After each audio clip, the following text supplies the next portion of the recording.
Welcome to the Cousin Timmy podcast. Today's show is brought to you by Speros Bros Media and Timmy's Trivia. Compete, laugh, and win. The only place to be on Saturday night. Today's show, I have a very special guest with me. He is one of my 27 first cousins. Some of them call him the Greek Emerald Lagasse. Oh, whoa. And oh, no. He is a second generation Speros brother, an actual Speros brother joining the show tonight. Let me introduce everybody to my cousin, Chef Nick Speros. Nick, how's it going? It's going really well. Yeah, look, it's just really great.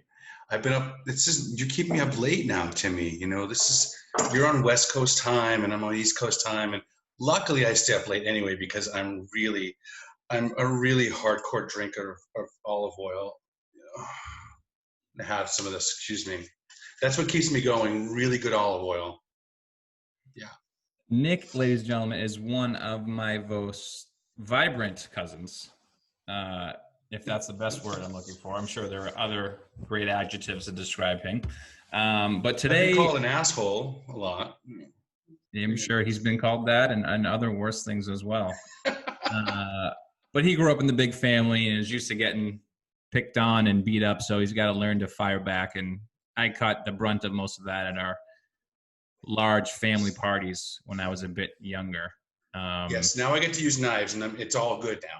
Yes. If you're listening on the podcast, Cousin Nick has a giant kitchen knife in his hand, and he's waving it around, looking a bit crazy at the moment. It is getting late on the east. Well, I'm drinking tequila too, so that helps. Okay. Well, there you go.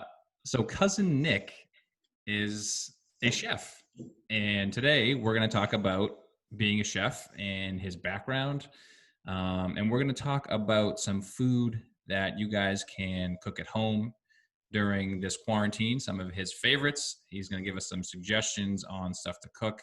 And we're going to get into a quick trivia round at the end of the podcast, as we always do here on the Cousin Timmy. Yeah, because podcast. you want to prove how poorly my kids and I do every Saturday. We lose terribly.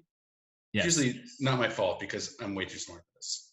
Cousin Nick has graciously joined Timmy's multiple weeks in a row now, and it's great to have family members on the show or on trivia and watch their reactions as they see if they got the questions right or wrong. But we really appreciate the support and hope that the rest of the family will join in sometime. Come on, fam. We were convinced that somebody was cheating last week. I don't know. We weren't. It wasn't us. It wasn't us. Definitely not us. We don't cheat. Yes, it's hard to finish in the bottom half of the standings 2 weeks in a row, but you guys will get there. You're learning the game and you're learning how to play. So, thanks, Cousin Tim, for the support. You're the best. Yes, I'm rooting for you guys. Sure you are. So Chef Nick here. Nick, why don't you tell us a little bit about your background and how you got into the culinary field? Did you go to culinary school? Did you start working at a restaurant? How did you get involved? Yeah, so it all started out when I was a wee little boy. You know, we kind of grew up in kind of the hood, and my parents worked a lot, so they basically gave us instructions over the phone often, saying, "Hey, there's a chicken in the oven. Do this, put it in the oven, and then we eat when we get home around 7." And then that's kind of how it all started out, you know, because the brothers and I were home. We were back in the 70s, we were the latchkey kids. You, Cousin Tim, wouldn't know of these things because you were spoiled being a millennial. But so we kind of started out there. You know, it was interesting always being around, you know, my dad and my mom both cooked really well. My mom was more of the recipe-driven, typical Greek lady. And then my dad was like the pantry guy. He would look and see what we had in the fridge and the pantry and make something amazing. You know, typically and Saturday or something like that in the morning, he'd make some crazy breakfast out of leftovers. And always watching my grandmother cook, and having that hospitality of my grandmother. If you went to her house, you ate something. It was a typical yaya thing, like typical Mhm. yaya. Like, just she always had some food ready for you, or she was going to make something for you. And I always told my friends, if you come with me to my grandmother's house, you better be ready to eat, because if you don't eat, she's going to throw you out. And that happened a couple of times. So I just grew up in this really fun, interesting, always cooking culture. So I guess that's where it started for me. I was going to community college, and I was working at this place called Bob's Fried Clams up in Salem, Mass. And that's kind of where it started for me. As far as it was just fun being in the kitchen. It was irreverent. You could say pretty much whatever you want. And then that's kind of where I started my career of saying anything and having this free reign of, if you don't like it, tough shit, get out of my face. So I went from there, and I went to culinary school after I finished at Northeastern. Okay. So you like the atmosphere of the kitchen. Very much. It's active. It's perfect for me, because I definitely, I'm of the generation that we didn't get diagnosed for ADHD, but I totally have it. And it works for me because it's basically the whole notion of being a chef is controlling chaos. Okay. I love that. Yeah. So when you mentioned that you'd be able to say whatever you want in the kitchen, it kind of made me think of that movie. I don't know if you've ever seen it with Dane Cook. It's called Waiting. And I did see that one. It's about a restaurant, and the chef just basically plays practical jokes, and everybody just horse arounds in the back of the kitchen. And No, you know what? I never stood for that. I'm as much as I would be, I was very professional as far as getting stuff done. I don't like practical jokers. I don't like people who are sneaky. I don't like sneaky people, because that's a part of lying to me. And lying is terrible. And, that goes into my whole philosophy of life. But in general, staying professional, but having, in my world, the free reign to say stuff and then not be offended, get over it, kind of thing. But Sure. it was always, I never played jokes or anything. And if somebody did, I was really clear that I was kind of like, it's like the Michael Jordan of kitchens. You don't mess around in the kitchen. I kept it professional. Well, hopefully the last dance of your kitchen doesn't come out for another 20 years, because we hope to see you keep cooking. Well, I mean, because of the COVID thing, I'm not going to go back into the restaurant business. I'm just going to shut down the restaurant. I'm not going to worry about it anymore. I can't.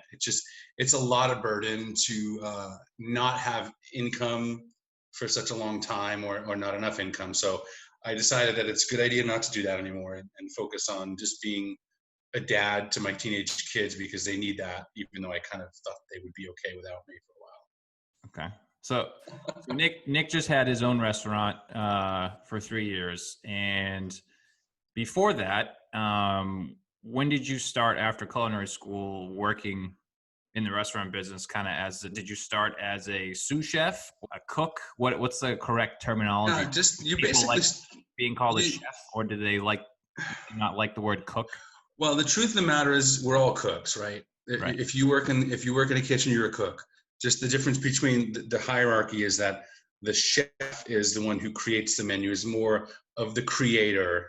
Think of the chef as I don't know, God, and then the sous chef is like Jesus, and everyone else the apostles. So if you want to do that, I would, or you can think maybe I'm Muhammad, I don't know, or maybe like I'm Gandhi, whatever, man. But no, it's the kind of thing where it's just a hierarchy where the chef is creative, and then everyone else below the chef does what the chef wants. And if the chef says clean a case of potatoes, you say yes, sir, and you do it. Unless you're French, then you go, oui, chef. Okay, so the chef is the mastermind, and then everybody else is kind of the labor in the kitchen. Yeah, I mean, and again, in essence, we're all cooks, and that's something that I really believe in as well. Even no matter what, I wouldn't. I'm the kind of person who wouldn't do anything. I wouldn't ask someone to do something that I personally wouldn't do. I emptied more trash and cleaned more toilets than you can ever imagine being a chef or an owner. Because that's not something. I wouldn't tell someone to do something I wouldn't do. It just goes back to fundamental, just having integrity. That's it. Got it. How long is culinary school? It depends. I mean, some are 6 months, some are 2 years. I went to a 2-year program. Okay, so it just depends on the school. Yeah, it just depends on what you want. And there are some colleges, you can go to some sort of specific colleges that are four-year colleges, and you get a bachelor's degree, typically a bachelor's in science with a focus in culinary. So you're getting it just really depends on what you want Okay. out Because of the deal. I took chef's class in high school, freshman and sophomore. Awesome. Congratulations. And then my junior year, it was called culinary arts. Yes. So I took it for 3 years, and we learned the basic stuff. And the kitchen was disgusting. One of the teachers I had, she was so nasty. But when I had a junior year, it was like a business. Like the teacher was on point. We used to sell like cookies and cakes, and bagels and stuff to like the kids in the school and stuff like that. But there was this like her favorite student. She used to like push them to go to Johnson and Wales. You clearly were not her favorite student. No, that's okay. It's a hospitality school, right? Mostly it's like hotel management, but also as well, right? Yeah. About it. So yeah, I mean, I think that you have younger kids than I do, and I mean, my kids are lucky that they grew up with a dad who's a chef, so they all know the basics. They know how to cook. They can probably cook and cut and do most things better than most adults can. Yeah. But it's great that I wish that they would reinstate this sense of not home economics, but the whole notion of being able to do everything that one should do to take care of themselves. Like, being able to cook, being able to sew. Like I was lucky my mom taught us how to sew and do laundry. When we were teenagers, there was 3 boys, 3 boys, my mom and my dad, which is in essence the 4th boy. So, she was like, I'm done. At some point she said, I'm finished taking care of you guys. So she taught us how to do all this stuff. And I think that's so important because that, especially now, is missing in education, and people don't know how to take care of themselves in that sense. And I mean, I do cooking classes a lot on the side, not as much anymore, but I used to. And it's just amazing how you can, with a tiny, tiny bit of knowledge, cooking, you can do an enormous amount of stuff. It's not, people see cooking and being a chef as this magical, mystical thing. It's just knowing a few basics and then using your imagination. That's really what it is. Yeah, for sure. Yeah, a lot of kids don't know the basics of how to take care of themselves. I know when I worked at the NBA, there was special programs for the kids who just came out of high school or who just played 1 year in college, who basically didn't know things like laundry and how to make eggs or a grilled cheese sandwich and stuff like that. It's just like basic stuff. So it's definitely really important in the education for people to learn just basic stuff, know where things are in the kitchen. So when you got out of culinary school, where did you land your first job? Was it hard to find a job as a chef, or did you just find a place at any restaurant and get started? At that point, honestly, it was really easy. I mean, while I was in culinary school, I was working as a waiter at this restaurant in Somerville, Mass. And it was a barbecue place, and I was making an enormous amount of money as a waiter. I mean, I was making probably twice the amount of money I would have made as a chef or a cook in the business, and I was only working 3 days a week. So it was crazy money, and I had literally one of my culinary instructors. He was like, he saw. I know that I'm good at what I do, and I think that we're not taught from a young age to understand and say, I'm good at this. Leave me alone. Let me do what I'm good at. Because so many people take that as hubris, and it's not hubris. It's actually confidence. Confidence is wonderful. Confidence is what makes us go forward and strive and really make the best of what we have. And I was really confident when I was, and the teachers, all the instructors loved me because I was a little bit older, because I had already gone through college, and a lot of the kids that were there were just out of high school. So I was like the uncle to all these guys in a lot of ways. And I was older, and I was a little more mature, more confident, because I had been working in the business for a couple of years as far as being a waiter and a bartender. So I kind of had a sense of, okay, you need to have a little bit of cockiness in a way to get through this. And one of my instructors just said, hey, you got to start working as a chef, as a cook, if you're going to make this, and stop. He's like, the money's going to come to you. Stop chasing money. And that was a good bit of advice that I got. And I started working while I was in school. I worked at this restaurant happened to be less than a mile away from the culinary school that I went to. So it was great. So I would get up in the morning at 5 head into school for 7 o'clock was my first class, 7 a.m. And then I would get out and go work there until, midnight. So it was a long, Wow. that year was a tough year for me. And I had just gotten married. It was like it was a lot of time, That's a lot. yeah. So, but I was young. I was in my mid-20s. I mean, when you're in your mid-20s, you can pretty much do anything. If you can't do anything at that point, then you're pretty much a loser. So stay home and never leave your house. Words of wisdom from Yeah. Cousin Nick. How many restaurants would you say you worked at was one of your favorites? Let's see, I've been in the industry for about 25 years. I probably worked, I'm going to say at least 20 restaurants. No, maybe not. Maybe 15 restaurants. Okay. It's a really quick turnover because, you're lucky to get a year in at a restaurant because the amount of burnout rate, that is in the restaurant business is intense, because it's stressful. Everyone's always yelling at you and you're always yelling at somebody. And it was intense. It's like, I always liken it to being a brain surgeon. You literally have somebody's life in your hand because if you screw up, you can hurt them badly because of, if there's any malice or you miscook something, you can make them sick or whatever. But if you don't wash things, if somebody has an allergy, you can kill them, but it's really intense and you don't do it unless you really, really, really love it. I love that part of it. My favorite place to work wasn't actually a restaurant. Is when I took a little 7-year break in the restaurant business and I went to work for this nonprofit agency. And I was working in schools and I was doing a lot of programming in the communities. It was, in and outside of Boston, Boston and greater Boston. And I was doing a lot of community work with people who are,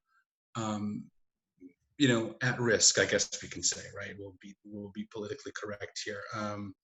And I was going into communities and basically showing people, saying, if you're getting your SNAP benefits, and when I was a kid, we used to call that,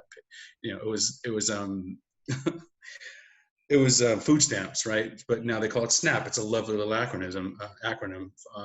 So I would try to show them, so here's what you can do. Because I grew up with not a lot. My parents, we were on food stamps for a little bit. We struggled a lot when we were younger. So I kind of know what it's like to be without and go to bed hungry. So I kind of took that and said, you have this amount of money every month. Here's how you're going to spend it. And it's not going to be on all processed foods. So a lot of stuff that I did was develop food recipes and ideas for people. And I did a lot of, classes with moms and kids and dads and kids to teach them how to cook with their kids and make it a family event. Because that to me has always been, I've always cooked with my kids since the day they were like old enough to sit up on the counter. I'd put them on the counter and we'd make something together, whether it was just a piece of bread and tomato sauce that we just made and some cheese and make it into a pizza, or something a little bit more intricate, So it was always one of those things where I love that 7 years of me being a chef in schools was really awesome for me because it helped me to bring to the communities that were in need what I did at my own home with my own children. Now this was when wasn't there a spotlight on a news TV station that they did with you for yes this, right? Yeah, that was awesome, man. That was the first time that a reporter after the end of the interview, she looked at me because I went in kind of like I got a sheet of paper saying, here's the message we want you to say, which is I'm really good at that. That moment, it was awesome because the woman from, I think it was channel in Boston, it was the CBS affiliate, I think. She looked at me, she said, you should have your own TV program. And I said, yes, let's make it happen. You're going to be the champion of this. Of course, she blew me off. But did you bounce around to different schools in the area and spend like a certain amount of time at each school? Yes. What was that? I spent a lot of time in Lawrence, which is a city north of Boston. And it's one of those transient cities where there are a lot of people a lot of people from the Dominican Republic and Puerto Rico, they're coming to that city, and it's like it's a gateway city. They're coming in, they're gone in 6 months. So there's it's a tough city in that way because there's never any people setting roots in there and actually creating a great community. It has great potential there, and it's unfortunate that that it doesn't people don't stay there as long as they should. But in that city, I worked for 3 or 4 years, helping develop school lunch menus and working again in the community, doing classes and stuff like that. So that was really cool. So would you go to the schools and like Yes. train the cafeteria employees on the meals to cook and everything? Yes, exactly right. And then I would go into classrooms and then work with, I would take over a health class or a wellness class or something like that. And I'd work with the kids. We'd actually cook together and make some meal. Like one of the coolest things that we did was I went on the dark web and found the American McDonald's chicken sandwich. And if you want to know what's in there, had I been prepared and known that I was going to say this, which I usually don't, I would have actually had the recipe. It's disgusting, the amount of crap that's in there that you wouldn't believe. So we would run through that. The kids and I would run through that. Typically, I would do that with middle school and high school because the younger ones don't really get it. And this the middle is schoolers and high school. Sorry. All the crap you're talking about is in like the breading part. No, it's in the chicken part. Oh, really? It's disgusting. You'd be surprised. So I would run through all the stuff, and we discovered that there's one ingredient that's in there that's actually the same ingredient that they use to salt the ground to melt the ice on the city streets. Interesting. It's gross.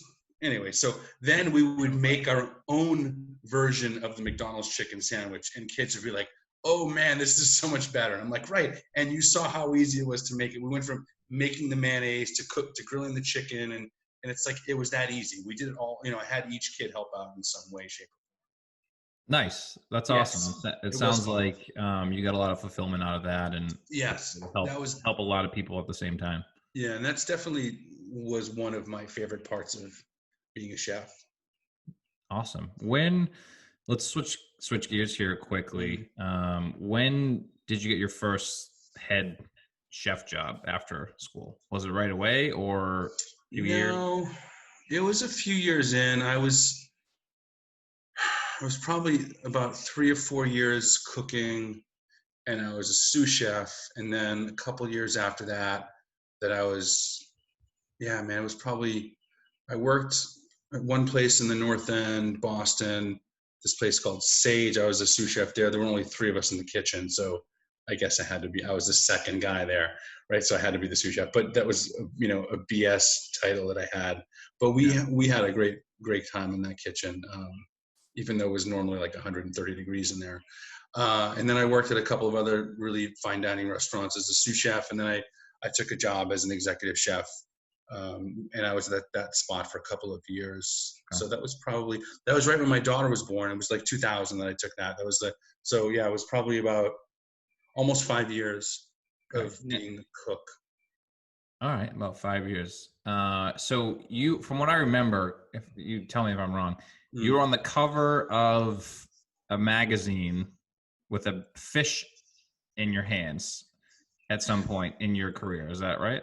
Yeah, well, it wasn't the cover. It was supposed to be the cover, but they screwed me over for some other dickhead. I don't even know who this guy is. Maybe I got the cover edition then.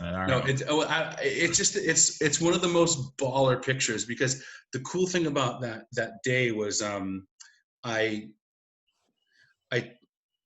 had this guy that I was buying all of my fish from.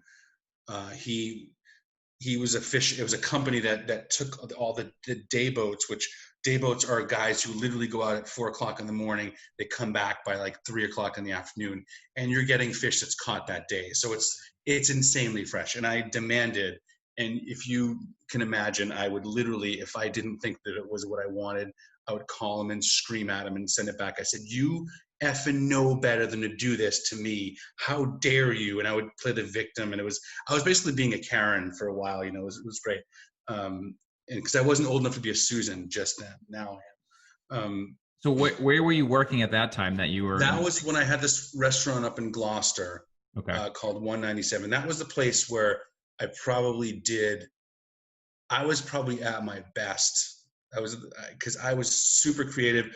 I changed the menu every week, and I was getting stuff from. I literally would Monday morning. I'd pack up the two kids that I had at the time because young Maximus wasn't born. Then it was just Zoe and Luca. Um, and I would pack them up and I'd pack food for them, and we'd go to the farm that I was getting all the produce from. Okay. And I'd walk the farm with the farmer and I'd see what he had, and he'd say, this is what we're going to have for this week. And I would go home and write the menu according to what he was going to send me on Tuesday, prep it all up, get more food on Thursday, prep that up for the weekend. It was really wonderful. I mean, it was crazy how much I changed the menu. So those of you unfamiliar listening, Gloucester is on the North Shore in Massachusetts. Yes, and we say Gloucester.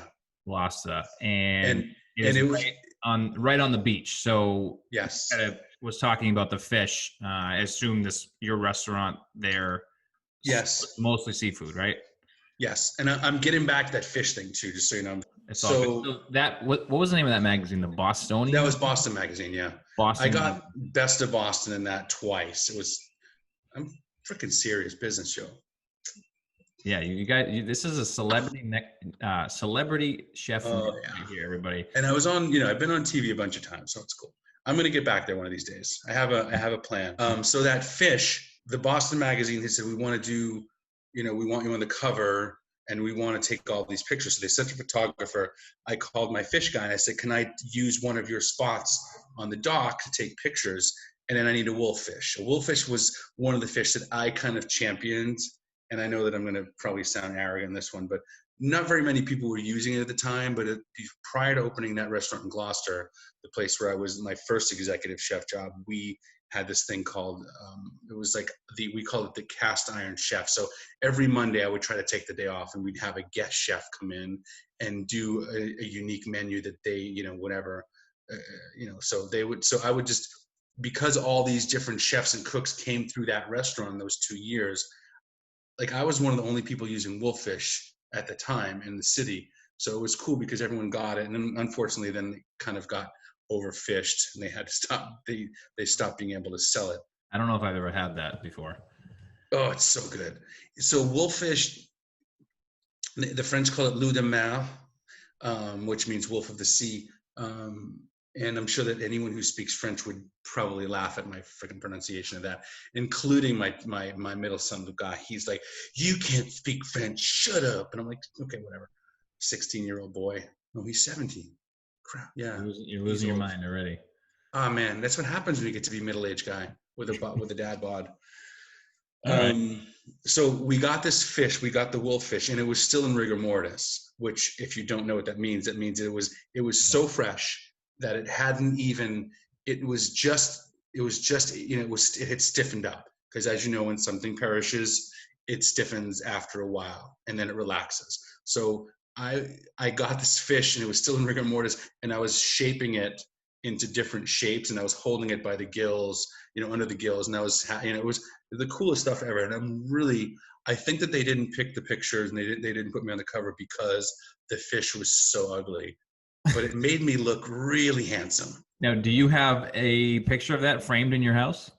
No, I have it somewhere, I'm sure. The only picture I have of me framed in the house is me. It's a picture of me and Julia Childs. She was famous chef.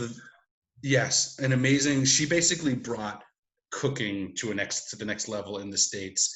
She had her TV show in the 60s on PBS. And I remember when I was a kid in the 70s watching that with my mom. And that's, again, it's interesting how it's all full circle with that, because when we were kids, we'd watch that show with my mom and she would cook and we would all have a good old time and everything. And then having cooked for her and met her on several occasions, and this one picture that I have with her was in 2001. And it was just before she moved out to the West Coast to Santa Barbara. And a few months later, she passed. She was moving from Cambridge out there because she was really ill and she knew that she was going to die at some point soon, so she wanted to go out and be warm instead of living in the crappy weather up here in the Boston area. Yeah. So I have this really great picture of her, and I still had hair. It was amazing, because now I'm bald.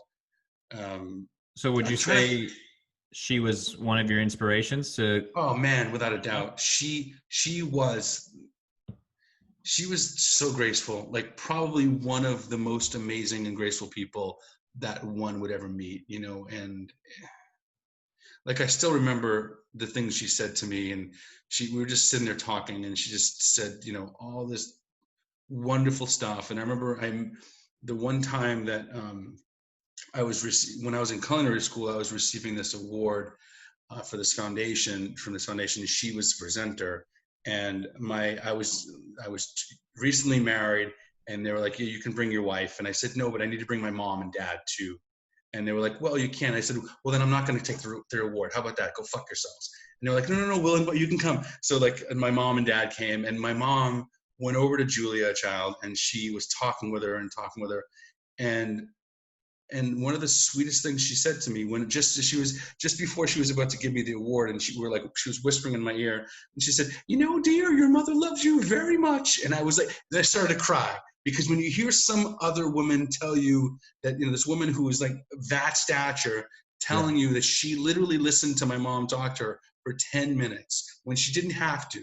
And then she said that to me, and I started crying. And then she was like, here's the award. And I'm like, you suck so much, because I'm like, this is. She set you up to cry on stage. Oh my God. And it was awesome, because like, she's such, God, I wish that I could tell her how much I adore her. You know what I mean? That's the kind of thing.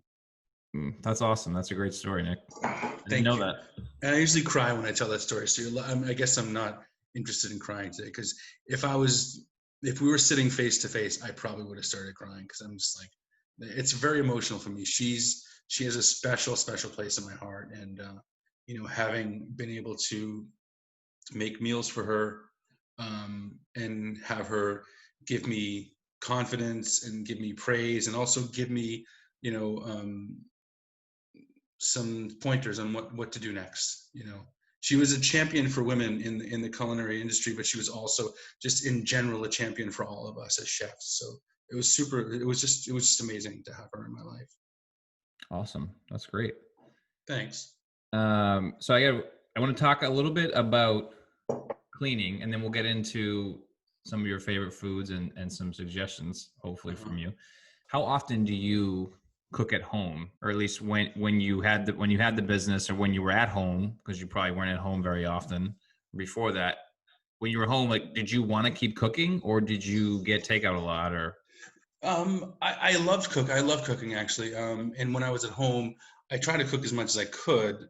But there were days where I would, you know, wake up at noon, like Sunday when I had the restaurant most recently, you know, getting up on Sundays, it was late, you know, because I'm going to bed at 1 or 2 in the morning, and often having a couple of cocktails afterwards. So I'm like, you know, I'm done.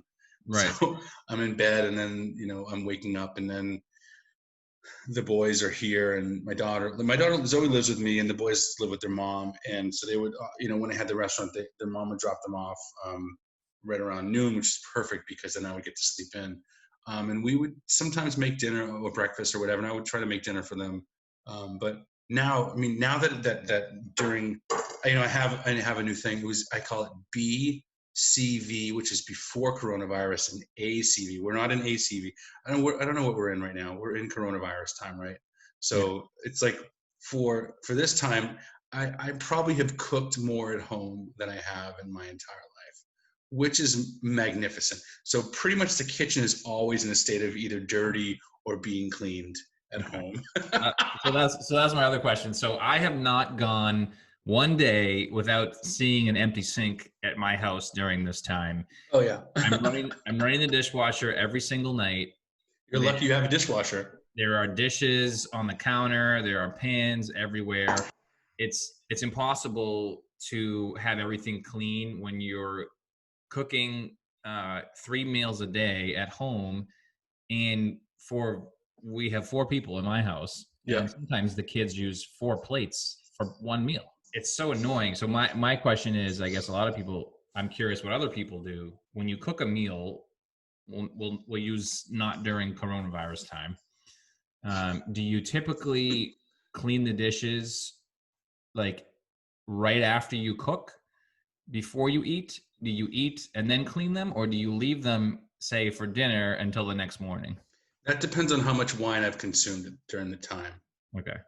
Or if it's just my daughter and I, then one of us will most likely do this. I mean, I don't mind. Honestly, it's back, when before the coronavirus, it was like, yeah, usually I would like to eat and maybe clean the dishes or maybe leave them till tomorrow.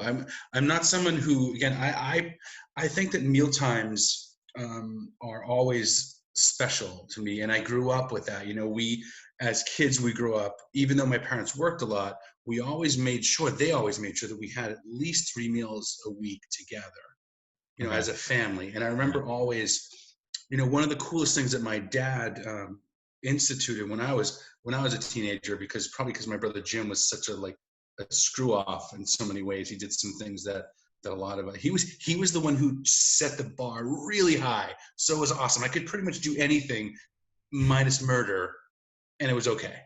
So thank you, Jim. I love you so much for setting the bar high for me. Cousin Jim, you're on the list. You're on the list yo. for the next podcast to talk about all your shenanigans. His antics when he was a teenager. My dad was really amazing. He came with this idea that if I'm going on a Friday or Saturday night, whoever's going out with me is going to join us at the dinner table.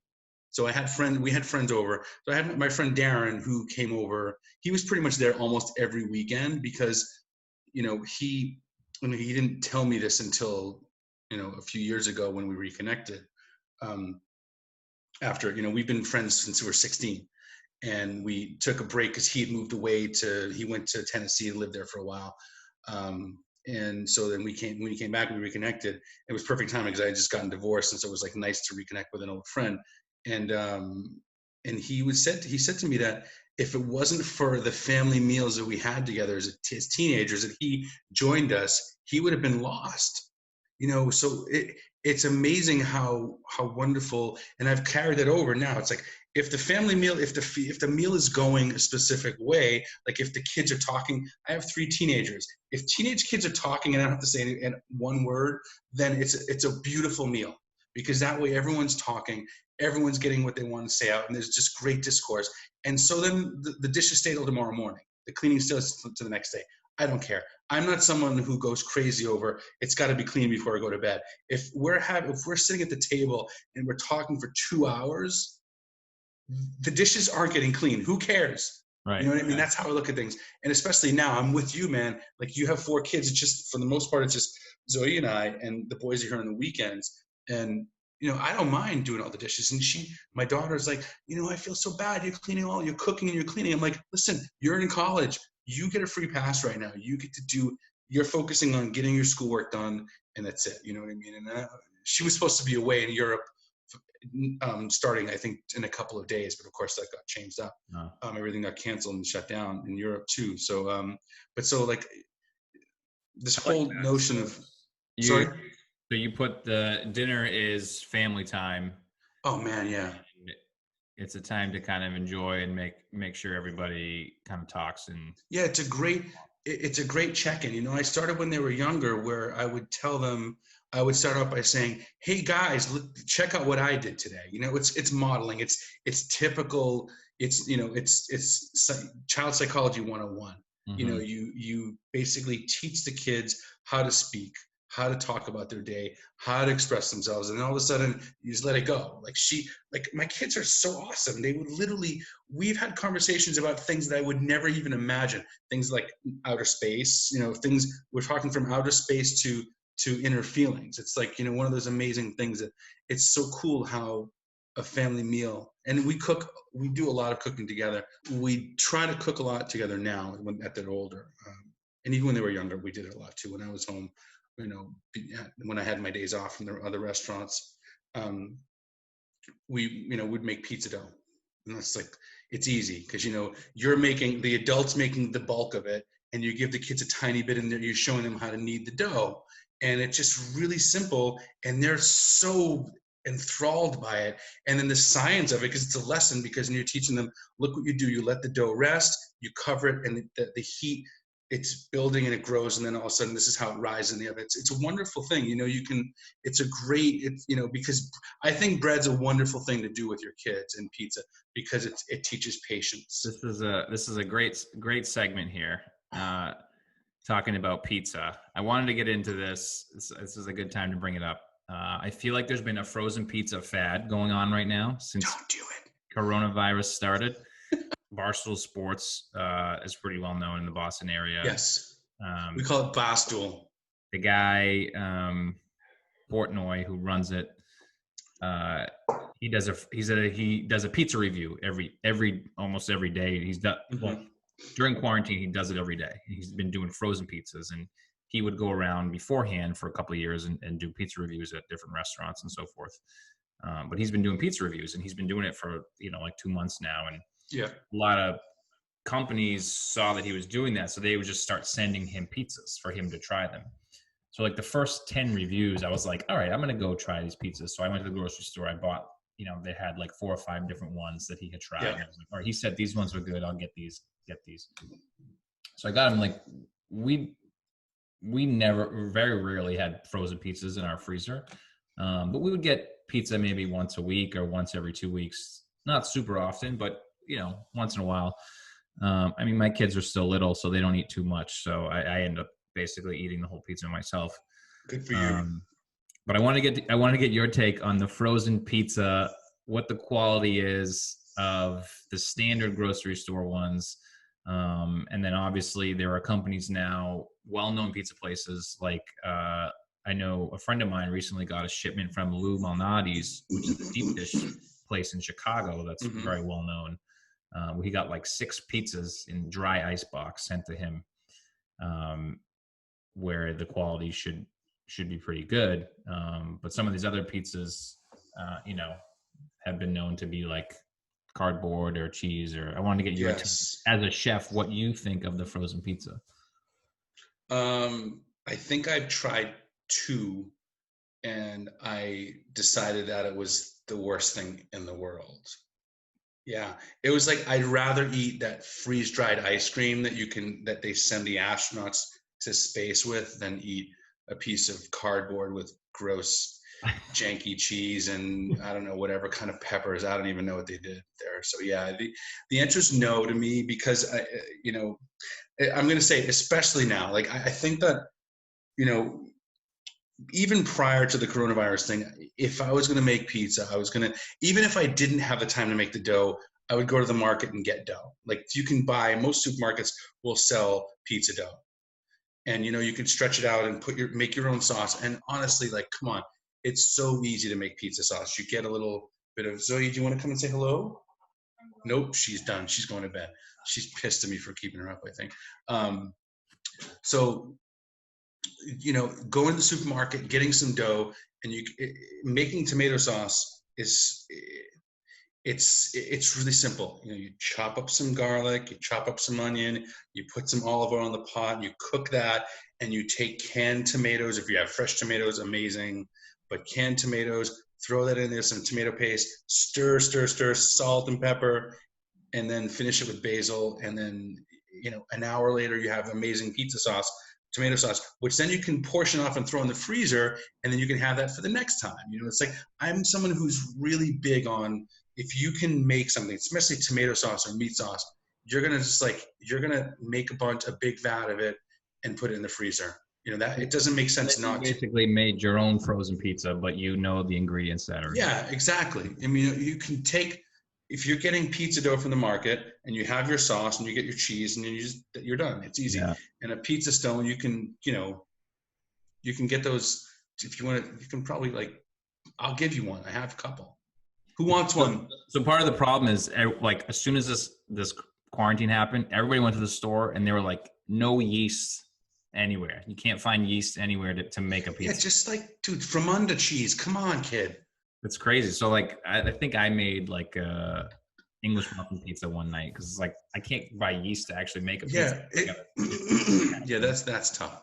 It's funny because the first couple of weeks, the same thing, flour was off the shelves, and Right. luckily I still had some connections with my restaurant supply people, and I got flour from there. Yeah, we got word that some breweries in the area were selling yeast to people to make pizza. Ooh. So I didn't venture out myself, but a lot of people in the neighborhood were saying that they were doing that. So okay, so you don't like the frozen pizzas, you like to make your own. That's the answer I expected from a chef. But of course. um, so cousin Nick here is Greek, like myself, as all of our listeners know. I know at your last restaurant that I got to visit, you had a Greek burger, lamb burger Yes. on the menu for a period of time. Mm-hmm. What is your favorite Greek dish to eat, and what is your favorite Greek dish to cook? Oh man, I'm gonna say my favorite Greek thing to eat is probably gyro or gyro, however you ever want to pronounce it. But we in the Greek community call it gyro, okay, with the r. Anyway, yeah, I make my own here at the house a lot. Like I'll just get pork shoulder and slowly cook it, let it cool down, slice it, and reheat it. It's next level, man. So Then you get for those of you who don't know, in Greece, the typical gyro is made with pork. yes. And Sometimes French with beef and also inside. But the ones that you can get at restaurants here is like a combination of lamb and beef. Is that right? It's a combination of gross. It's a gross. Because it's like this cone of pressed meat, which I mean, unless you're going to an authentic place, there are a couple of places around here, and I'm guessing around the country, you're going to find a finer Greek establishment that's actually making their own, and it's the difference in quality from getting the pressed cone thing versus somebody who's making their own thing. It's just next level. You can't even compare. It's like eating. If you ever had that textured vegetable protein, it tastes like that. It's just disgusting. It's disgusting. And for those of us who have a really elevated palate, like myself, patting myself on my back right now, thank you very much.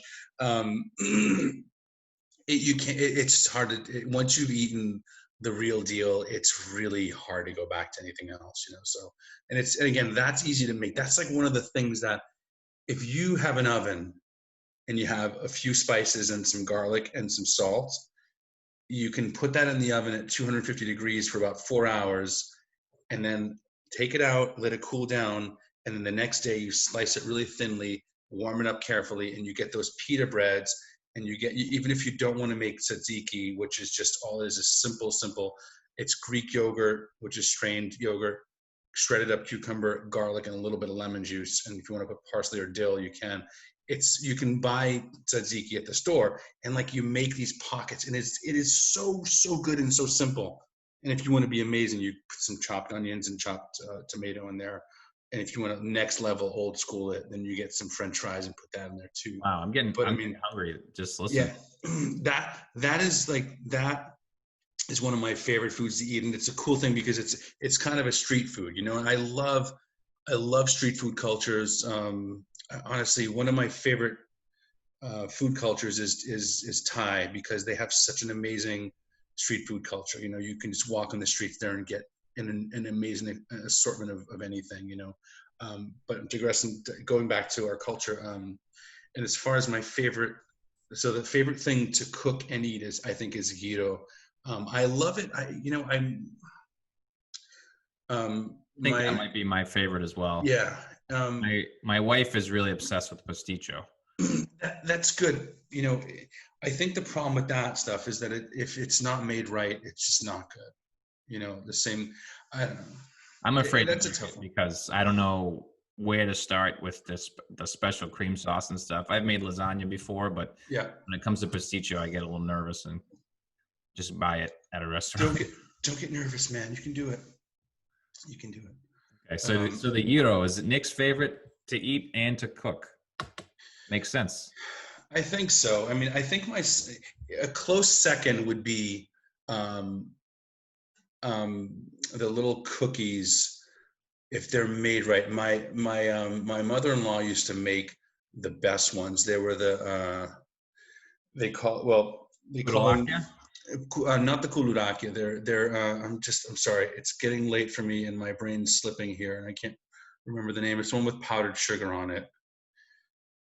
Good Oh, Lord. the curumberas? Curambieras, that's the one, right?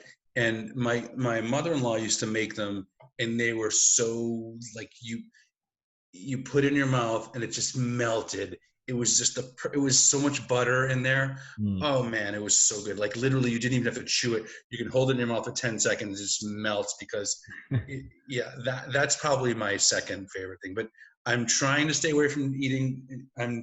I've cut out like the last 2 weeks. I've cut out all carbohydrates and all sugar because I'm trying to like I'm getting middle age right now, so I'm thinking there's problems that I have. So I want to make sure that I'm going to take care of myself. So Yeah. Is there I a fine haven't had I is there a haven't had fine line? flour in 2 weeks, and it's killing me. Oh wow.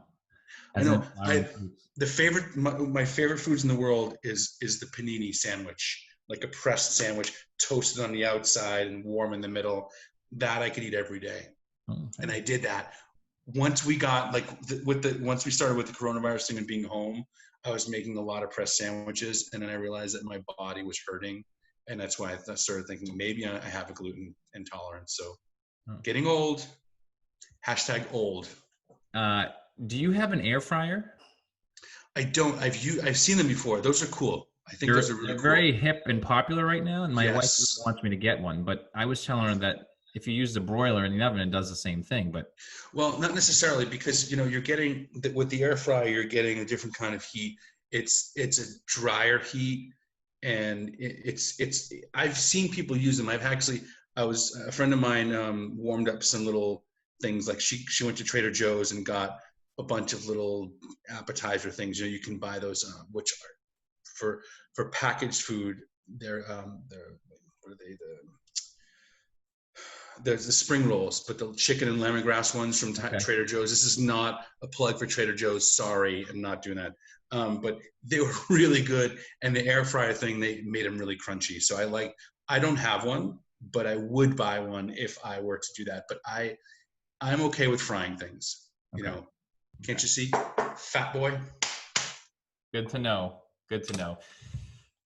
If those of you that are listening to the podcast and haven't been able to see me, I am wearing an apron with no shirt underneath and a chef hat.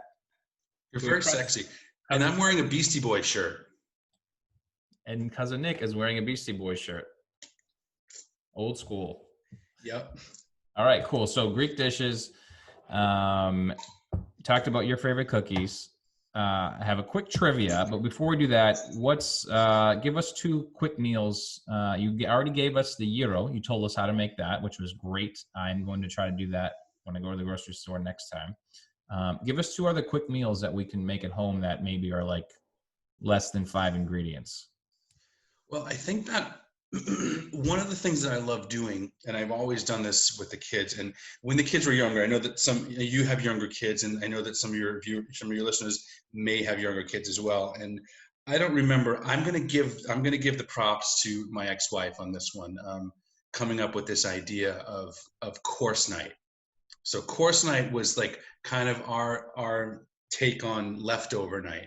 So we would have a lot of small different amounts of things, and we'd heat everything up, or sometimes it would be cold, and you get it's like a 6 or 7 course meal that you go to some fine dining place and pay $300 for, but you're sitting at home, and it's like you're getting all these little things. And we would always come up with a challenge course, which would be like an adult food, right? So it's kind of like the thing that I would make something that I would make at the restaurant. Okay. Something really extravagant. And I the only way you get to the next course is by eating the challenge course.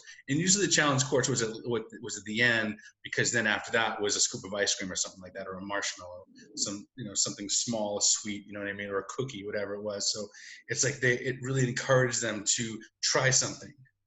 And I think that's kind of an interesting thought. So thank you, Maria. Maria's my ex-wife. That's a great idea, because my older daughter, Zoe, she's 4.5, and we've really been struggling for the past few months, or almost probably better part of a year now, to get her to try. It's a tough age, man, to feed them. She she just won't budge. We've tried like reward charts, and we've tried, if you eat this, we'll give you an ice cream or a popsicle or something. And it's just really hard to find foods that she'll eat. And even if everyone else is eating it, my younger daughter is not even 2, and she'll eat what I cook for Right, my wife. right. But Zoe, we have to make an exception and make other foods for her. So it's really hard. So this course challenge thing sounds like an idea that we could try with her. And the next level of that is that you just kind of got to let them cry it out. I remember when the kids were younger. I mean, there were nights where I'd make lentil soup. During when that time we were sort of fairly religious, and we were fasting during fast periods for the church and stuff like that. And if you're doing that, if you're fasting and you're abstaining from meat, and we would be vegan for a month and a half, Yeah. and the kids didn't want to do that because they wanted a piece of steak or something like that, or some chicken. So lentils were tough, and I remember times where like 3 kids sitting at the table crying. And it was funny. I was the one who was like, that's fine. You don't have to eat, but that's going to be your breakfast in the morning. And I'm going to take it right from the same nasty bowl that you've been stirring for the last 20 minutes from the refrigerator, and you're going to eat it cold.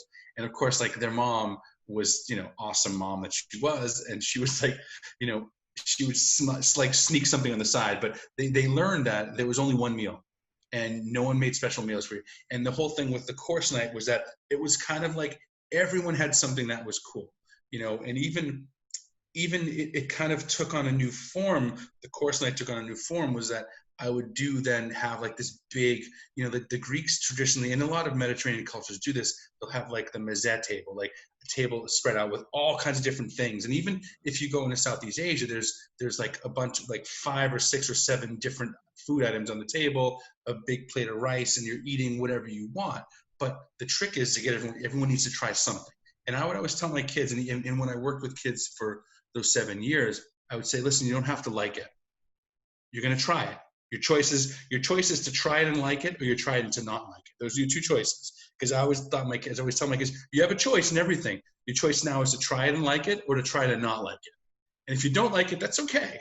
I'm not going to get mad at you, but you're still going to eat it. Because this is lunch, this is dinner, whatever it is. Yeah. So it's a tough one though, man. With kids that age, 4 years old is a tough age, man. I don't envy you right now. Oh. But I mean, the kind of thing was having an assortment of food on the table, and you say you've got to eat something of everything.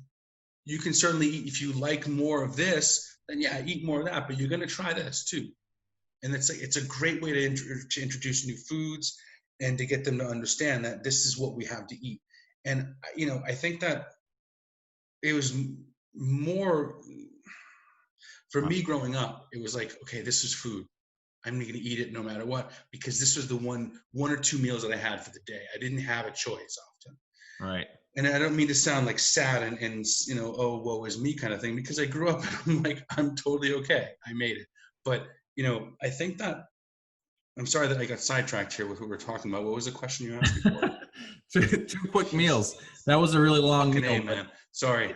It's kind of gold. I'm like kind of like thinking about your idea with this challenge thing, and I'm like, maybe if I only put like half a piece of the cheese that I know she's going to eat on the table, and I say, okay, this is the first meal, put this down, and then give her something else that's 1 bite, and then because especially at that age, they don't need an enormous amount of food. The whole plate in front of them and say, this is what you're eating. And there's, oh, that's gross. But maybe if I only show her a little tiny piece and nothing else, maybe that'll work. So this is good. This is gold. It definitely gets intimidating, because adults, we want to see what we want to like, oh, this is what I'm having for dinner. We have our portions, right? Yeah. Kids, when they see that, they're overwhelmed, as you just said.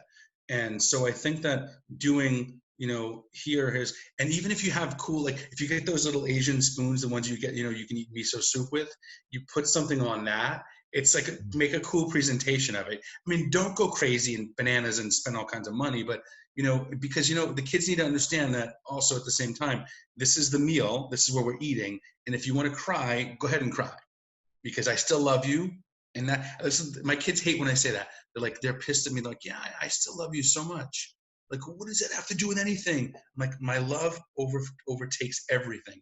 That's what it has to do with everything. So shut up and accept it. But as far as the quick meals, I think that for me, it's less about quick meals and more about preparing. Like if you can have, for instance, I'll soak chickpeas, right? And I'll make hummus. I'm not going to make a tiny bit. I'm going to make a good amount and freeze it. And so that way, when I need it, it's for me, it's less about a quick meal and more about preparation. If you have stuff prepared that you can throw together in 20 minutes, that's the work right there. There are very few meals that you're going to be able to throw together in 20 minutes unless you're using a lot of prepared foods. Instead of having prepared foods, you need to prepare yourself and prepare your stuff ahead of time. So you have a bunch, like if you're going to chop onions on Sunday, chop a ton of onions because they last 4 to 5 days. They're not going to go bad.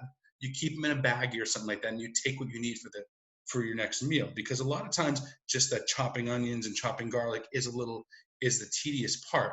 Mm-hmm.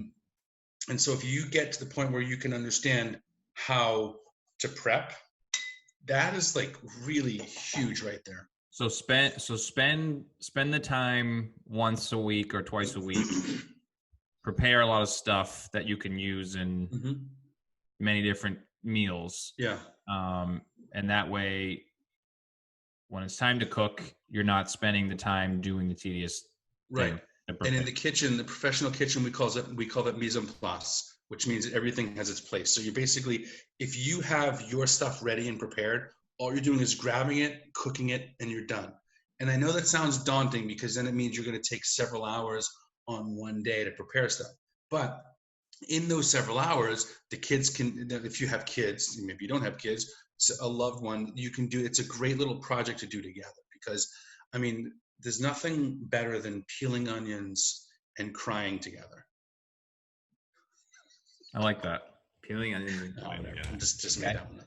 But it's like, you can do this. That's one thing that I think that we miss out on. And I hope that changes with what we're going through now is that, more people are going to understand that the cool thing of it's not, cooking isn't a task. Cooking, and that's one of the things I used to teach a lot of moms and dads in these cooking classes. And like, well, I don't want my kids around me when I'm cooking because it bothers me. And I would challenge them and say, it's less about them bothering you and more about your confidence in the kitchen.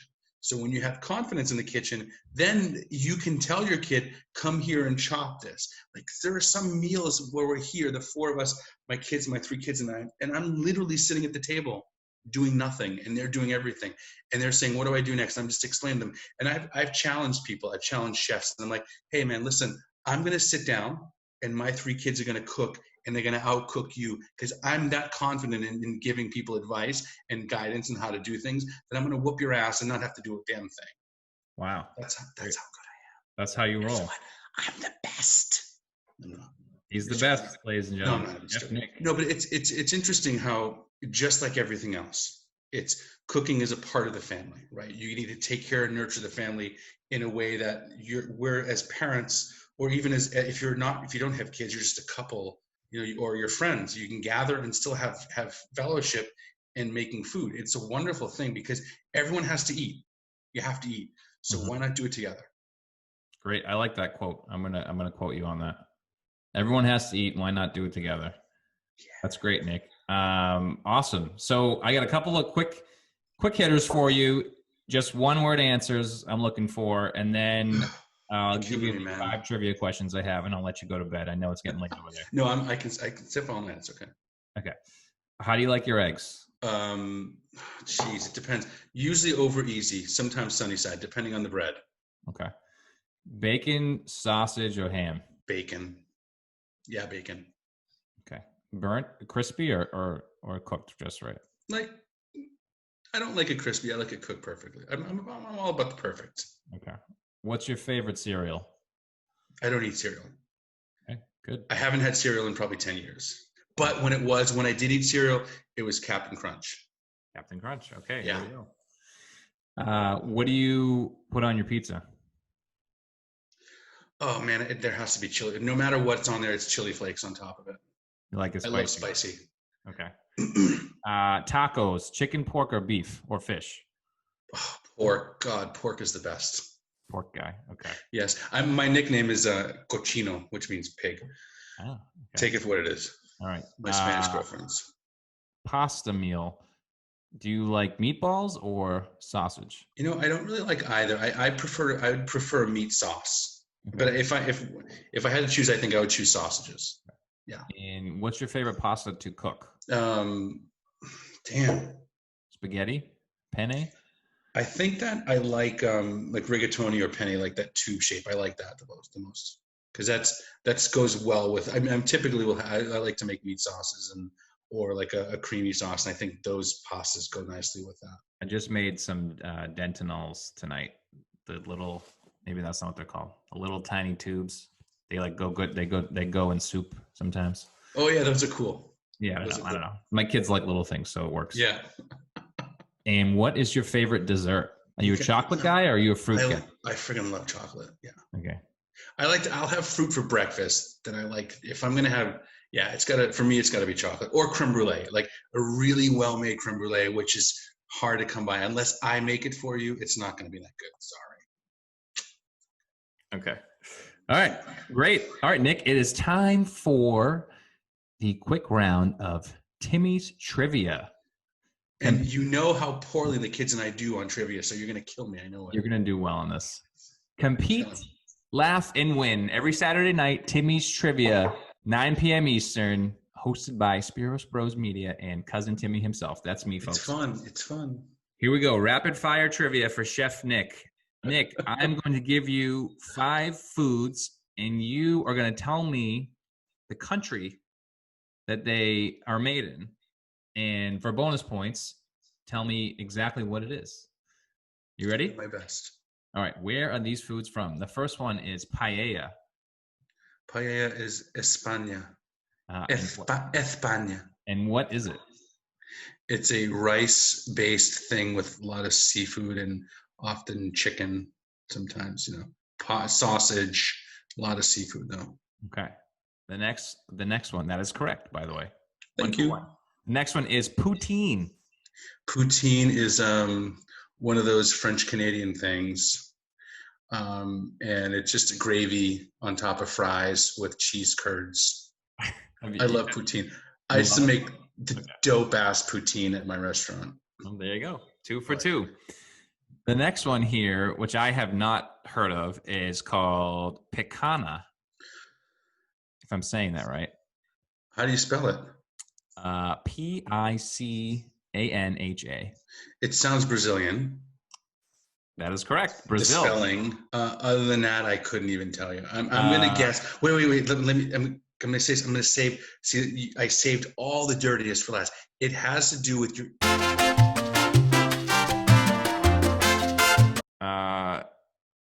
It's barbecued meat.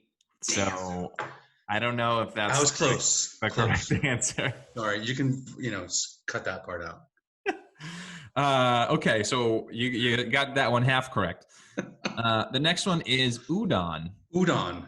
That would be the Japanese noodle soup. That is correct. It is a wheat noodle. Udon. Yes, thank you. Wheat, and thank you for. It is a wheat noodle from Japan. Noodle. Yes. Okay, and this one, which I had not heard of either, is Aki. Ackee. I mean, Spanish for look here. I don't know. Look. I don't know. It is a Jamaican dish, and it is mixed with a salted fish. It is some sort of. Oh, you said it totally wrong. That's why. I don't know how you say it either. But no, that's awesome. Thank you for elaborating on that one and refreshing my memory. It is some sort of fruit in Jamaica that they Yes. mix with a salted fish for a delicious dish. Not so delicious. Have you had it? Now that I say it? It's interesting. Okay, interesting. Unless you're Jamaican, then you're probably loving it. Okay, got it. All right, Nick. Well, you got 4 out of 5 trivia questions. That's the best that anyone has done so far on. That's the best that my kids and I have done too. So we are winning. There you go, 80%. If you get 4 out of 5 correct this Saturday night, you'll be in the money.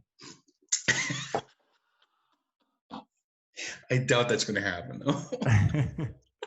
All right, Nick. One last thing. What's your favorite tool in the kitchen? Oh man, it's the knife. It's the chef knife, which is the thing that I'm holding right here. It's that nice handle, and it's like that's the most versatile tool. So if you're going to cook at home, you need a good knife. You always need a good knife. Definitely nice and sharp, and make sure that you get your knife sharpened a couple times a year if you can more often, depending on how often you cook. And you don't want to get junky knives. You want to get really good knives, because good knives make all the difference. Good steel holds its edge, and you don't have to sharpen as much. If you can go, if you're cooking as much as I am right now at the house, you might want to have some kind of a sharpening stone to get a really good edge. But because the biggest problem when you're cutting is if you don't have a sharp knife, it's the most dangerous thing in the world, because a sharp knife is not dangerous. A dull knife is dangerous, because with a dull knife you're pushing, and that's when you slip and you cut your hand open.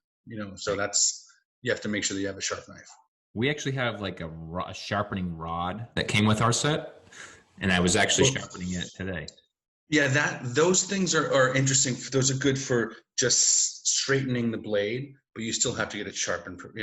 If you can do it, if you learn how to do it, you can buy a stone.